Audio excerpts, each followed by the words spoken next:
আসসালামু আলাইকুম রহমতুল্লাহ। Hello viewers, নবম ও দশম শ্রেণীর শিক্ষার্থী বন্ধুরা, আশা করি ভালো আছো। বিজ্ঞান বিষয়ের আরেকটি গুরুত্বপূর্ণ ক্লাসে তোমাদের সবাইকে স্বাগতম। আজকে আমরা 12 পৃষ্ঠা থেকে আলোচনা শুরু করব। খেয়াল করো, তোমাদেরকে বিজ্ঞান শিখতে হলে এই রিডিং পাড়া থেকে শিখতে হবে। বিজ্ঞানের কোনো প্রশ্ন অনুশীলন থেকে আসবে না। এজন্য আমি তোমাদেরকে সুন্দর করে রিডিং পরে কোথাকার প্রশ্নগুলো আছে ধরে ধরে সুন্দর করে উচ্চারণ সহ প্রশ্নগুলো সুন্দর করে শিখিয়ে দেয়। এই প্রশ্নগুলো তোমরা অবশ্যই মার্ক করে রাখবে এবং এগুলো অবশ্যই প্র্যাকটিস করবে।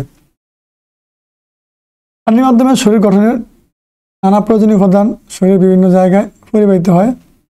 এটি জীবদেহে দ্রাবকের কাজ করে। খাদ্য উপাদানের পরিবাহক বা পরিপাক ও পরিশোষণে সাহায্য করে। বিপাকের ফলে দেহে উৎপন্ন ইউরিয়া, অ্যামোনিয়া ইত্যাদি শরীরের জন্য ক্ষতিকর এবং বিষাক্ত পদার্থগুলোকে পানি, মূত্র ও ঘাম হিসেবে শরীর থেকে বের করে দেয়।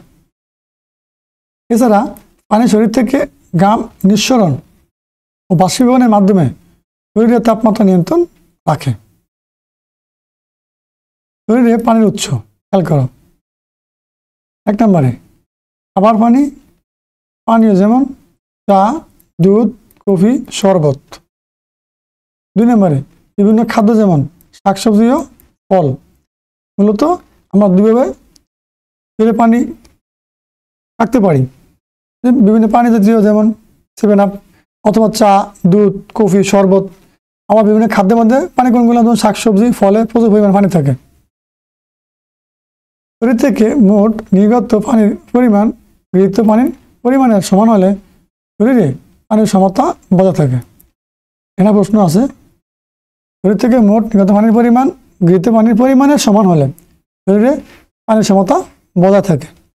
দেখো, একজন প্রাপ্তবয়স্ক মানুষের দৈনিক 2 থেকে 3 লিটার পানি পান করা উচিত। খেয়াল করো, এখানে গুরুত্বপূর্ণ প্রশ্ন আছে যে একজন প্রাপ্তবয়স্ক মানুষের দৈনিক কত লিটার পানি পান করতে হয়। একজন প্রাপ্তবয়স্ক লোকের দৈনিক 2 থেকে 3 লিটার পানি পান করতে হয়। এই প্রশ্নটা শর্ট প্রশ্ন মধ্যে আসতে পারে অথবা এমসিকিউতে আসতে পারে। কারণ প্রায় ওই পরিমাণ পানি প্রত্যেক দিনই আমাদের শরীরে থেকে বের হয়ে যায়। গরম আবহাওয়ায় কড়া পরিশ্রমে দেহ পানির অভাব দেখা দেয়। এ সময় পানি পানের পরিমাণ বাড়ানো উচিত। ডায়াবেটিস রোগ নিয়ন্ত্রণে না থাকলে ঘন ঘন প্রস্রাবের কারণে শরীরে পানির অভাব হতে পারে। শরীরে পানির অভাবে হলে তীব্র পিপাসা হয়, রক্ত সঞ্চালনে ব্যাঘাত ঘটে, ত্বক কুঁচকে যায়। পানির অভাবে স্নায়ু ও পেশি দুর্বল হয়ে পড়ে। দেহে অম্ল ক্ষারকের সমতা নষ্ট করে, অ্যাসিডোসিস রোগের সৃষ্টি করে। চিন্তা করছো, পানি কিন্তু আমাদের শরীরের জন্য খুবই গুরুত্বপূর্ণ একটা উপাদান। পানি না থাকলে আমাদের শরীরের অনেক সমস্যা দেখা দেয়। তার ভিতরে এখানে পানির কারণে আমাদের শরীরে কী কী রোগ হতে পারে, রিডিং পড়লে ভালোভাবে জানতে পারবে। এখানে কিন্তু অনেকগুলো প্রশ্ন, আর বিজ্ঞান সব প্রশ্ন রিডিং পড়ার ভিতর থেকেই আসবে। শরীরে পানি 10% কমে গেলে সংজ্ঞা লোপ পায়, এমনকি মৃত্যু ঘটতে পারে। পানি কমে গেলে, পানি পরিমাণ কমে গেলে কি শরীরে পর্যাপ্ত পানি থাকতে হবে আর পানি খাইতে হবে। অত্যধিক বমি, ডায়রিয়া ইত্যাদির কারণেও শরীর থেকে অনেক পানি বের হয়ে যেতে পারে। শরীরে পানির অভাব নিরসনের জন্য যত দ্রুত সম্ভব রোগীকে খাবার স্যালাইন খাওয়াতে হয়। ঠিক আছে, যেটা আমরা স্যালাইন বলি, খাবার স্যালাইন কিন্তু পর্যাপ্ত পরিমাণে লবণের ঘাটতি পূরণ হয় এবং পানির চাহিদা পূর্ণ হয়।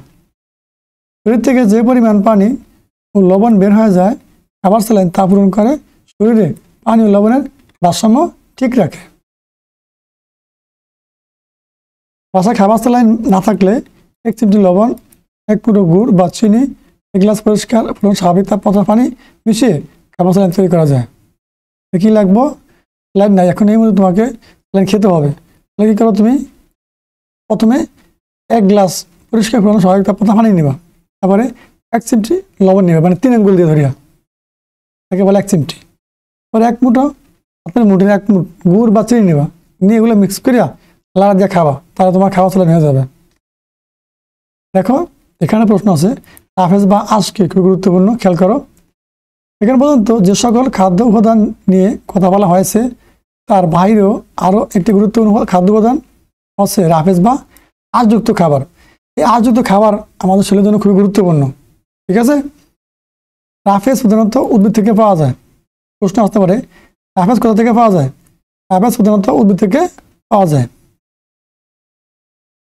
শস্য বীজ, ডাল, আলু, খোসা সমেত টাটকা ফল এবং শাকসবজি রাফেজের প্রধান উৎস।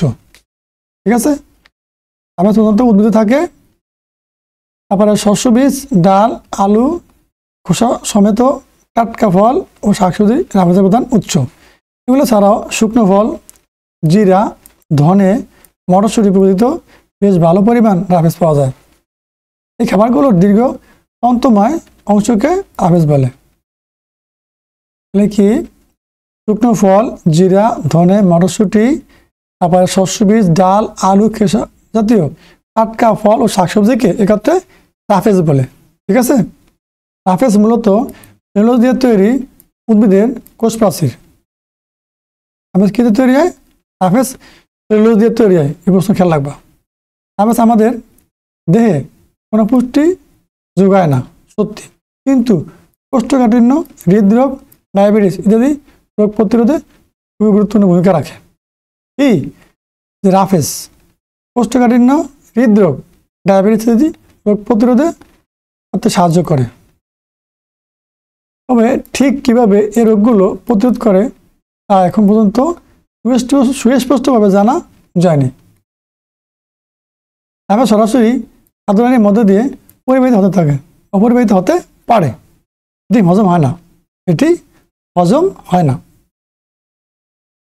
রাফেজ ভুক্ত খাবারের গুরুত্ব খেয়াল করো।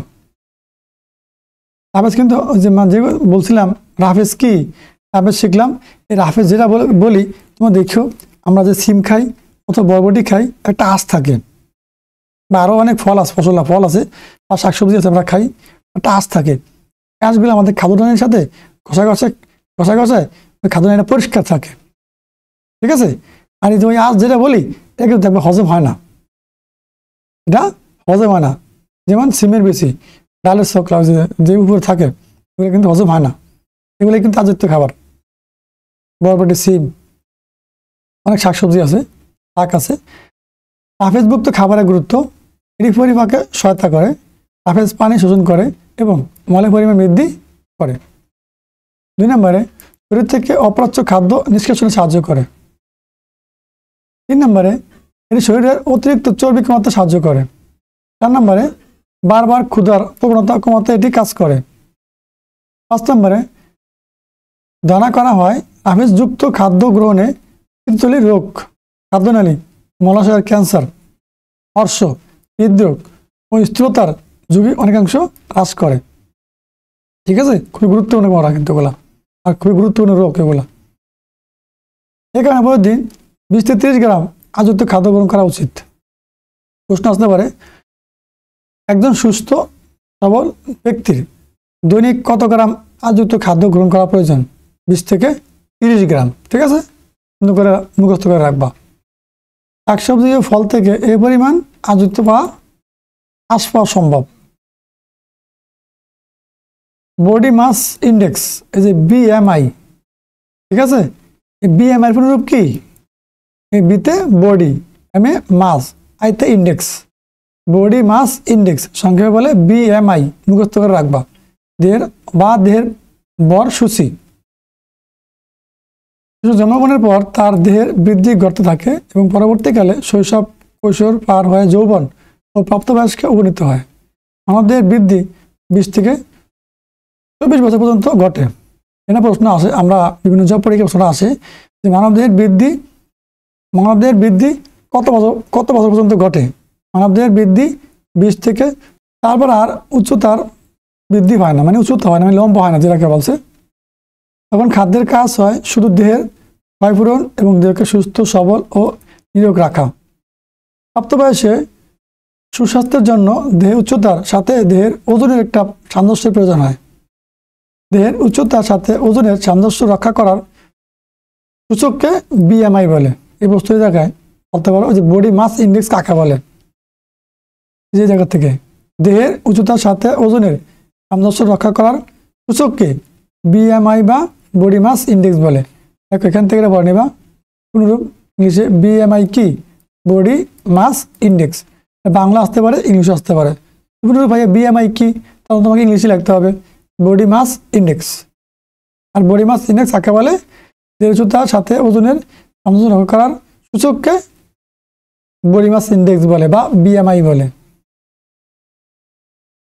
এই 8টা নামে আছে সূচককে বিএমআই বা বসূচিও বলা হয়।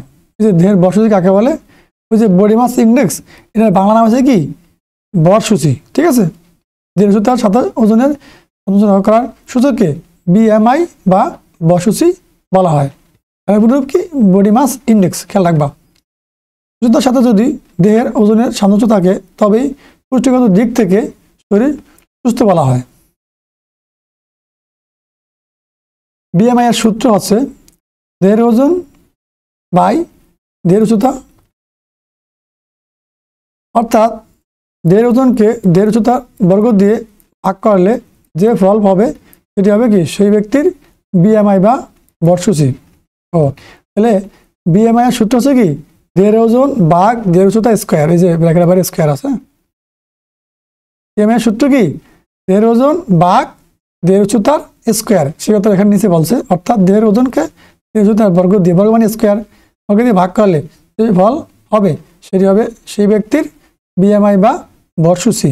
ঠিক আছে, তাহলে আজকে আলোচনাটুকু থাকুক। তোমার সুন্দর করে আজকে এই প্রশ্নগুলো খুবই গুরুত্বপূর্ণ, এগুলো দেখো। আর আমাদের ম্যাথের সাথে থেকে আমাদের সকল বিষয়ের ধারাবাহিক কাজগুলো দেখে নাও। আল্লাহ হাফেজ।